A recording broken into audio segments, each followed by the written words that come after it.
Peace to you all. In this video we are going to make a comment about the comments. This video actually, it's making the Muslims very much upset, so I would like everybody to watch it and download it and post it everywhere. This video and the video before it about women's rights, there's two of them actually.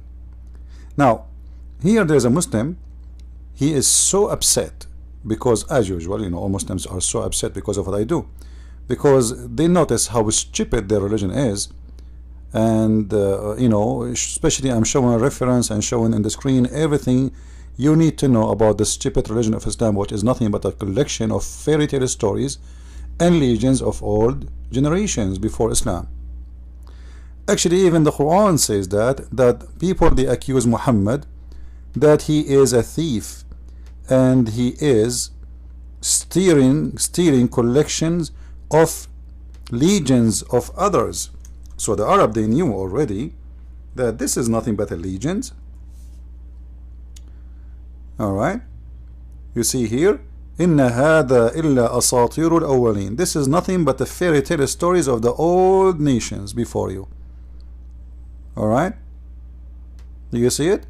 They accuse him many times during his lifetime that this is the stories we know. You are, you know, those, but all those are legends, are stupid fairy tale stories.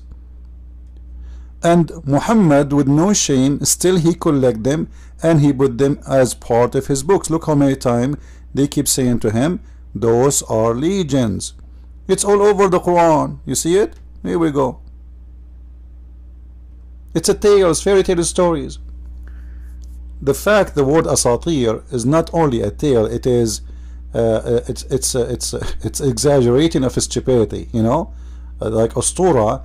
It's a fabrication with exaggeration of things happen there, like, you know, things like flying, like today what we call it fiction, like people Spider-Man and blah blah blah, etc. But at that time they have their own kind of fiction stories, and Muhammad, he heard those stories and he made them part of his Quran. And this Abdul, he is trying to prove me wrong, and he posts something underneath of this video. This Abdul, his name, I will make him famous. His name is Salim Aboud. Unbelievable. Let us see what Salim Aboud he said. Salim Aboud, where is your post? And you will notice, my friends, here, this guy, he got me busted. I mean, seriously, this guy is seriously intelligent. He said, what a liar, foolish Christian princes. He's insulting me now. Why you don't show in your clip full hadith or verse? What do you mean full hadith or verse? I'm showing the hadith number, I'm showing the Quran page, I mean the chapter number, the verse number in the front of the screen, and even I'm showing the interpretation of the verse. What do you want more?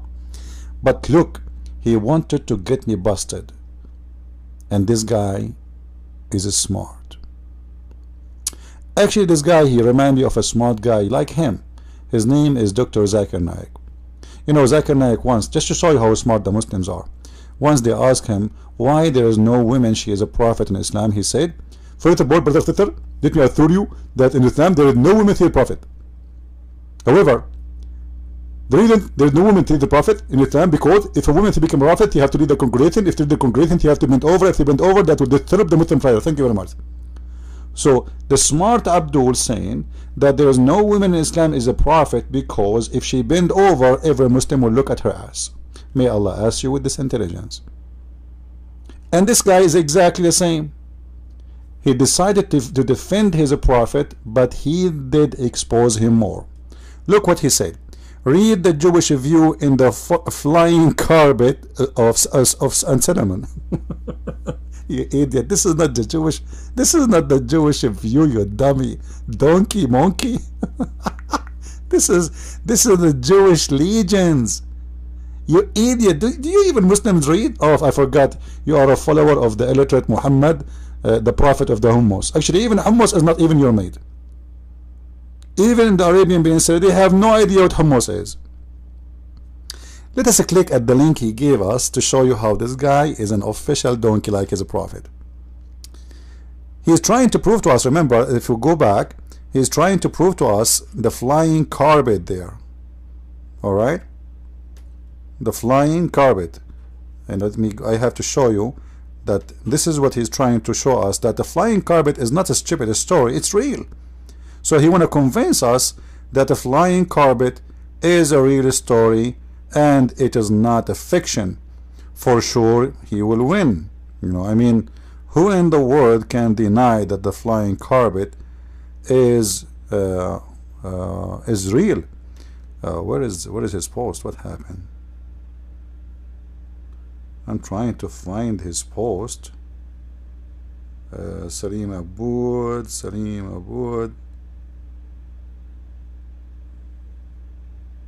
Here we go. Sorry for that. So he's saying Solomon carpet. Alright? So the whole here post he is making for the flying carpet, which means he's trying to prove to us it is not only the Muslims we are the stupid. He is trying to say to you, well, the Jewish are stupid too, so what do you say of that? Huh? You stupid idiot, the Jews don't believe in this.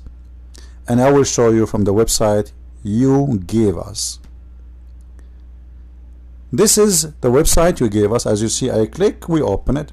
Here we go in the side, it says Solomon carpet. Let us first expand the size of the page so everybody can read better. Alright, here we go.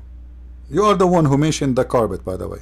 There is the eagle of Solomon, there is the temple of Solomon, there is etc. And even the ant, my friend, even the ant story, Muhammad, he stole it from there. And here is the story of the Queen of Sheba.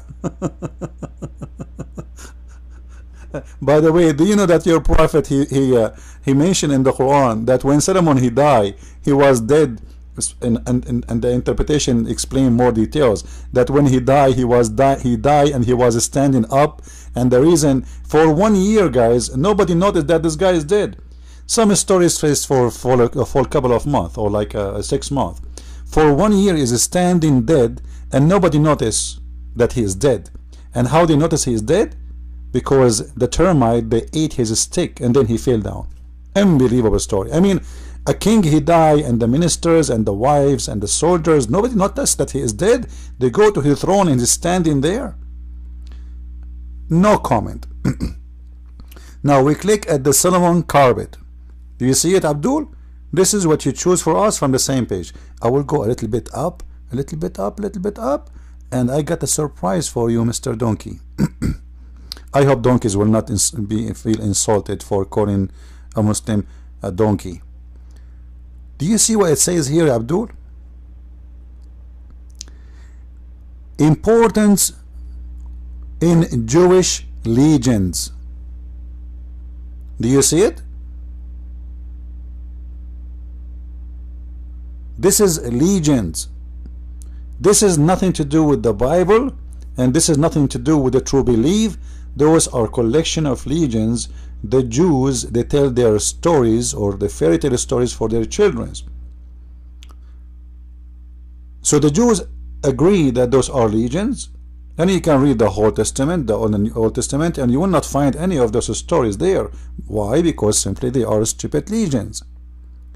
So when you as a Muslim, you agree that those are legends, and your prophet, he stole them from the Jews and he put them in his book, that means your prophet is a fake prophet, for he is a thief of allegiance. Like, I wish he stole from the Old Testament a true story, but he is stealing legends, flying carpet, flying horse.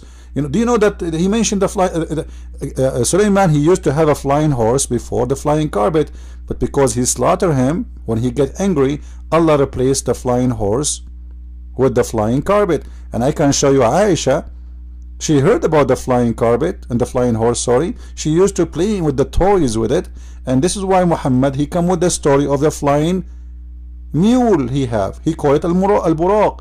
This story is coming from the legend of the Jews, and the legend of the Jews is coming from the Assyrian, who have legends too about flying animals. So all of this is a collection of legends, and the question is how someone he claimed to be a prophet of God, he agree with legends to make them as part of his story. How you agree with it? So if we go to the carpet issue, we go down.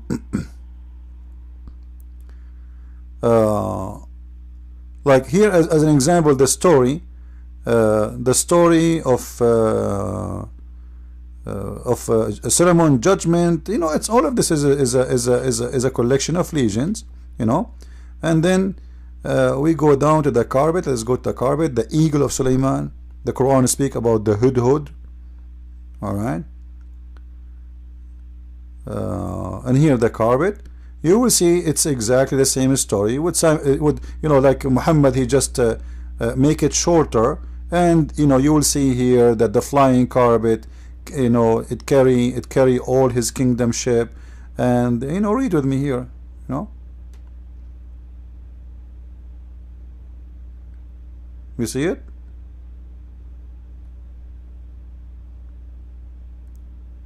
So he ordered the wind, and the Quran says the same, that Sulaiman, he ordered the wind, and the wind carry him. So those are legends, and you Muslims, you copy legends from the Jews and you put it in your Quran. And Muhammad always do that. As an example, for all Muhammad life, he never mentioned the punishment of the grave. And one day a Jewish woman, she came to the house of Muhammad, as you see it here. Aisha said that a Jew came to her and mentioned the punishment in the grave, saying to her, may Allah protect you from the punishment of the grave. Aisha, she said, then she asked the Prophet or the Apostle about the punishment of the grave. He said, yes, there is punishment in the grave. Aisha then after that she said, I never saw the Apostle but seeking refuge with Allah from the punishment in the grave in every prayer.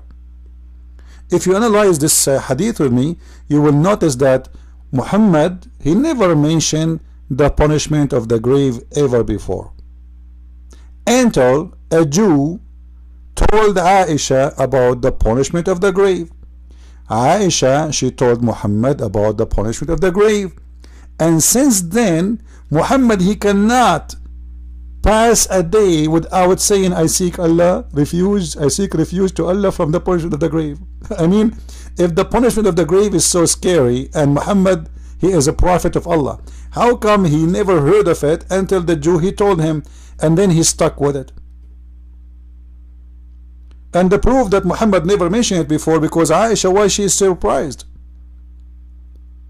Why they, you know, if Muhammad mentioned it before, and as you see, this is mean before that time, before that day, Muhammad never ever mentioned such a thing.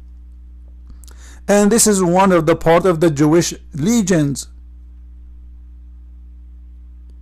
that when you go in the grave, your punishment start. So Muhammad, he copy it and he make it part of his religion. And now he is teaching the Muslims that there is a punishment of the grave. This is why he slept with the mother of Ali, Fatima bint Asad. When she died, he slept with her in the grave. Why? Because simply he want to make the pressure of the grave lighter. But Muhammad never mentioned it before, until a Jew, he told Aisha that. And this is why Muhammad, he copy, and he tried to hide his theft. Like as you see here, a story of a Jewish guy when Muhammad was doing a funeral and Muhammad praying standing. So a Jew, he told him, this is how we do it, this is how we do it. Muhammad right away, he said to his men, sit down and let us act differently. Why? Because obviously he's a thief, he is copying from them, and he thought by acting differently he will not be accused anymore of stealing of the Jew. So thank you Muslims for exposing your prophet. Don't forget, if you want to learn more, you can get my books from Amazon.com by searching for Christian Prince, and you will find all the list of my books. And soon our German copy will be out, and we have the Swedish and we have the French. Get your copy and learn about the cult, stupid religion of Islam. Thank you and God bless. Don't forget to subscribe.